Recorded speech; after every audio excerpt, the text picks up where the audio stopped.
नमस्कार, आपण पाहत आहात बहुजन हिताय न्यूज, जनसामान्यांचा बुलंद आवाज।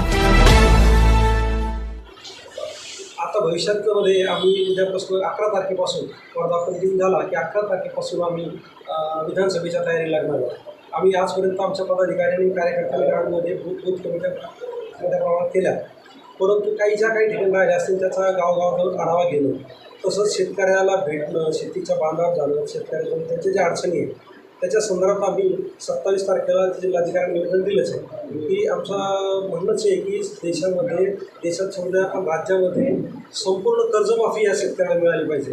आता अनेक आमच्या जवळच्या शेतकऱ्यांनी या ठिकाणी आत्महत्या केल्या, आमच्या एका कार्यकर्त्याने आत्महत्या केली लालसंगीजवळ, तर त्याचं तेच कर्ज झालं होतं। आणि आता शेतकऱ्याची मोठी अडचण अशी आहे की त्यांच्याकडे आता शेती करायला पीक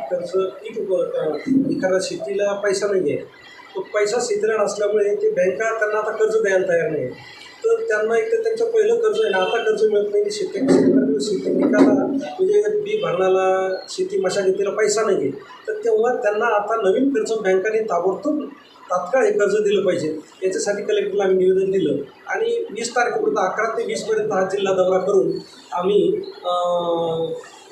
आयुक्तालयासमोर आंदोलन छेडणार आहे की सर तोपर्यंत आम्ही त्यांना पत्र दिलंच आहे, पण कर्जमाफी झाली नाही, शेतकऱ्याला जर ताबडतोब नवीन कर्ज मिळालं नाही तर त्या प्रश्नासाठी विभागीय आयुक्तालयासमोर आम्ही जिल्हा राष्ट्रवादी काँग्रेस पार्टी शरदचंद्र पवारांच्या वतीने मोठं आंदोलन छेडणार आहे।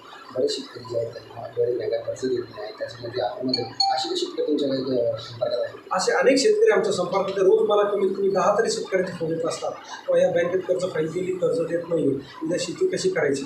आणि ठिकाणी मग आम्ही असं शेती गहाण खत करून दिल्यानंतर मॉर्गेज करून घेतल्यावर 3-3 महिने जर बँका कर्ज देत नसतील तर शेतकरी आत्महत्या करायची म्हणजे काय करतात, आंदोलन करणार, तर त्याच्यासाठी मोठं आंदोलन करणार आहे। आणि आम्ही त्याच्यासाठी आव्हान करतोय शेतकऱ्यांना की ज्या शेतकऱ्याला त्रास होत असेल, ज्या शेतकऱ्याला बँक कर्ज देत नसतील किंवा जो शेतकरी आता आत्महत्याचा विचार करत असेल तर त्यांनी आम्हाला संपर्क करावा। जिल्हा राष्ट्रवादी काँग्रेस पक्षाला मी जिल्हाध्यक्ष, यांचे कार्याध्यक्ष आमचे शफीकभाई आहे, आम्हाला त्यांनी संपर्क करावा, त्यांची मदत आम्ही निश्चितपणे या ठिकाणी करू, त्यांना त्यांच्या अडचणी सोडवण्याचा आम्ही या ठिकाणी निश्चित प्रयत्न करू।